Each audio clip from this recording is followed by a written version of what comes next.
Hello everyone, welcome to today's video. In this video, I will discuss with you three topics.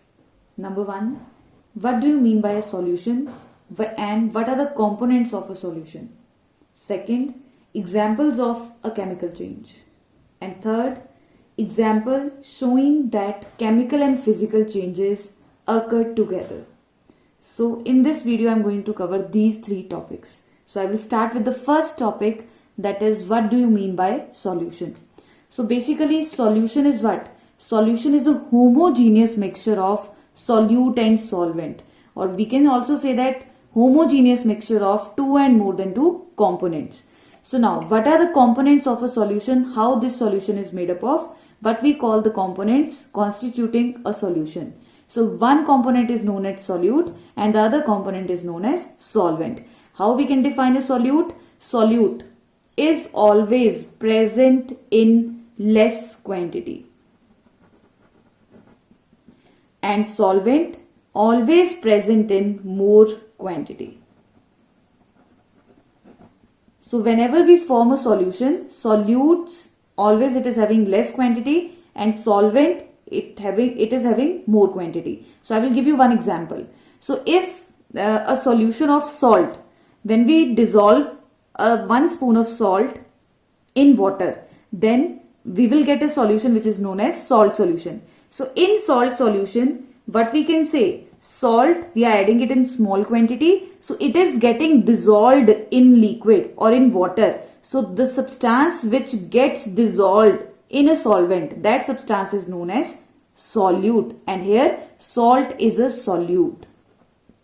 Now second, water, we can see in the diagram, water is in large quantity, it is a liquid, so water is dissolving solute in it. So that is why the substance which dissolves solute in it, that substance is known as solvent.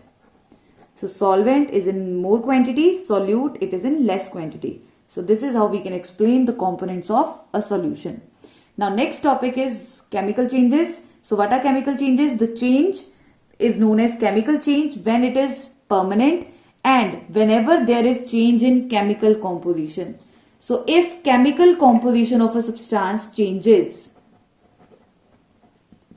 then we can say that change is known as chemical change. So how I can say, I will give you one example. Hydrogen when react with oxygen, there will be formation of water. So two molecules of hydrogen when they combine with one molecule of oxygen, there will be formation of two molecules of water. So before the reaction, the reactants were hydrogen and oxygen. Hydrogen is also a type of gas, oxygen is also a type of gas. And after the reaction, what happens? The chemical composition changes. So there will be formation of two gases, they combine, they react together to form a liquid substance and which is known as water. So this is how we can say that chemical change is that change in which there is change in chemical composition. So I am going to discuss various examples of a chemical change. Now first example is burning. So burning is very common example we can see around us. So burning is what? Burning, whenever we burn any substance. Now which substance undergo burning? The substances which catch fire easily. Those substances are known as combustible substances. For example, LPG, piece of paper, CNG, coal, petroleum. So these are the substances which catch fire easily or which undergo burning easily. Those substances are known as combustible substances. So now second is non-combustible substances. These are the substances which do not catch fire easily. For example, stone. A piece of stone is a type of non-combustible substance. Now what is burning? Whenever these substances, combustible substances, they combine with oxygen and by getting ignition temperature, they will change into new substance. For example, carbon when combined with oxygen, whenever we burn carbon, carbon will form a new substance which is known as carbon dioxide. So carbon dioxide is formed by the reaction of carbon and oxygen. This is a type of chemical change. Now this carbon dioxide, normally we cannot convert this carbon dioxide back into carbon and oxygen. So it is a type of permanent change. It cannot be reversed back easily by using physical methods. Now second example I am going to explain, that is rusting. So what is rusting? Corrosion in case of iron. Basically, which metal? Iron. Corrosion in case of iron is known as rusting. So what happens in rusting? Iron, it get combined with oxygen and water, or generally we can say that moist air, because we know that air also contain water vapors. So in the presence of moist air, iron react with oxygen and water to form iron oxide. So what is the formula for that? Fe2O3.XH2O. So new oxide is formed, new substance is formed. Now this substance is known as rust. So once the rust is formed, this rust cannot be converted back into iron and oxygen or water. So thus we can say that rusting is an example of chemical change, because we cannot reverse this change, and once the rusting is done, it cannot be reversed back into iron and oxygen. So rusting is an example of chemical change. Now third we have example, cooking of food. So this is very common example. Everybody we can see in a kitchen how food undergo cooking. So now food, whenever we change pulses, or you can say on being cooked, taste of vegetables and composition of vegetables changes. Also we can say that the green vegetables, we cannot obtain green vegetables from vegetable curry. So once the food is cooked, it cannot be converted back into raw material. So thus we can say that cooking of food is also an example of chemical change. So I can write here, the cooked food or cooked vegetable cannot be converted back into, we cannot change it back into raw vegetable. So cooked vegetable cannot be converted back into raw vegetable. So thus we can say that cooking of food is an example of chemical change. Now after this, next example we have the curdling of milk. Again, very important. We can see in our houses, formation of curd from milk. So milk when changes to curd. So what is how we can say the chemical composition changes. Milk contain a sugar which is known as lactose sugar. Now, due to the presence of bacteria, due to the action of bacteria, this lactose sugar get converted into lactic acid. Now, once the lactic acid is formed, it cannot be converted back into lactose. So, thus we can say that curdling of milk is a type of chemical change, because new substances being formed during this change. Now, next example we have charring of sugar. So first of all, you should understand what is the meaning of charring. Charring is, we can say, charring is a type of partial decomposition or partial combustion. So incomplete decomposition, or we can say decomposition of sugar, which is not complete, partial decomposition of sugar is known as charring of sugar. So sugar when we take and we burn it, so sugar contain carbon, oxygen and hydrogen. So these are the compound it is a compound of carbon, oxygen and hydrogen. So on burning, what will happen? First sugar will melt and then it will change into a black mass. So solid black mass is formed. Now this process is known as charring of sugar, and it is a type of chemical change, because once the black mass is formed, that black mass cannot be converted back into, we cannot convert that mass back into sugar. So thus we can say that it is a type of chemical change. Now the next example we have digestion, which is very common example we can see in our body. Digestion is what? Breakdown of bigger molecule into smaller ones. So once the food get digested, it cannot be converted back into the food which we have consumed. So thus we can say that again digestion is a type of chemical change. Next we have important example which is known as fermentation. So what is the meaning of fermentation? It is also a type of decomposition process, but how it occurs? It always occurs in the presence of, or you can say it is a conversion process, chemical process, where sugar solution changes to alcohol in the presence of enzymes. So now what are enzymes? Enzymes are the biological catalyst. What is catalyst? Catalyst is a substance which help in or which increase the rate of reaction without getting involved in the reaction. So enzymes are the biological catalysts. They occur inside the living organism. They, or you can say, they help in the various processes inside the living organisms. So in the presence of enzymes, the conversion sugar solution get converts to alcohol. That process of conversion is known as fermentation. So now in this process, carbon dioxide gas is also formed, and that gas we can see in the form of froth.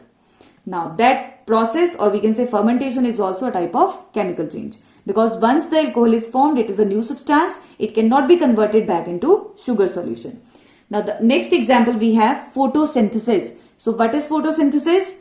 Photosynthesis is the formation, the process by which green plants, they can make their food in the presence of chlorophyll and sunlight. So I will write here example. Green plant, they use carbon dioxide, water in the presence of sunlight and in the presence of pigment called chlorophyll. What they form? They form a new substance which is known as glucose.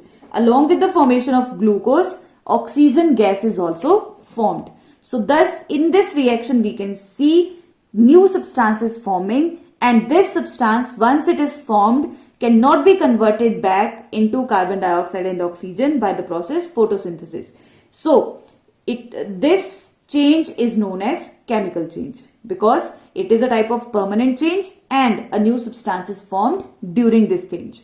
Now the next example we have respiration. So what is respiration? Respiration is the process of getting energy by breakdown of food in the form of glucose. So glucose inside the living organisms, inside the cells in the body of living organisms, in the presence of oxygen, this glucose, it will undergo oxidation to form carbon dioxide, water, plus release of energy can be seen. So now energy will be formed, carbon dioxide gas and water will be formed.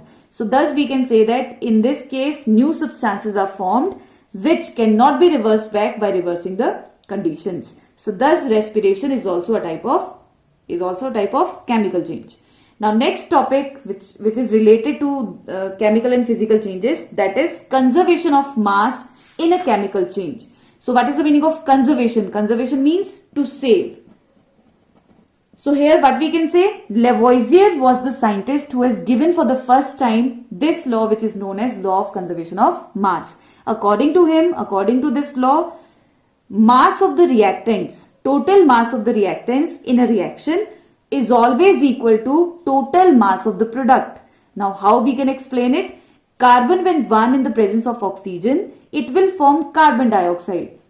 Now total mass of carbon and oxygen together, it will be equal to total mass of carbon dioxide which is formed after the reaction. So mass of the reactant, let it be carbon plus oxygen, they are having mass X.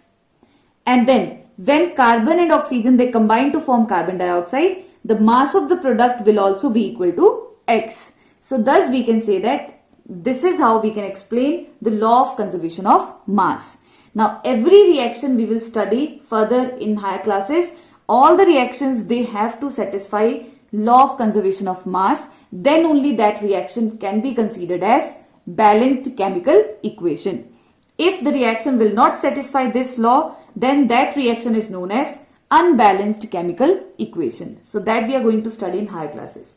So now after this, next part I want to explain the example which shows us that physical and chemical changes, they occur together. Now the best example or the best changes, both physical and chemical changes, we can see when a candle burns. So during the burning of candle, physical and chemical changes can be seen together. How? Now we know that in a candle we are having a thread in the center. Now this thread is known as wick. Now when wick burns in a candle, then what happened? Flame we can see. Now the wax which is near to the wick, that wax will undergo melting, and the molten wax, it will come in contact with flame and it will undergo burning. Some part of the wax will undergo burning, and after burning, what it will form, because wax also contain carbon and hydrogen, it is made up of hydrocarbon.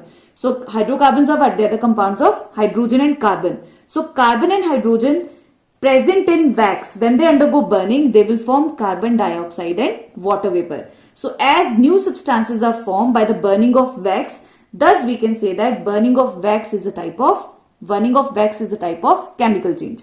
On the other hand, we can see some part of the wax, it will flows down and then at the bottom it will solidify. It will change into solid wax. Now solidification of wax is a type of physical change. Why it is a type of physical change? Because there is no formation of new substance.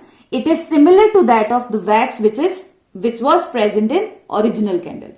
So thus we can say that burning of candle is an example in which both physical and chemical changes can happen together. So in this burning of candle, burning of wax is a type of chemical change and melting of wax is a type of physical change. I hope the things are clear to you. Still, if you have any doubt, any query related to these three topics, you can ask in the comment section. Thank you very much. Have a good day.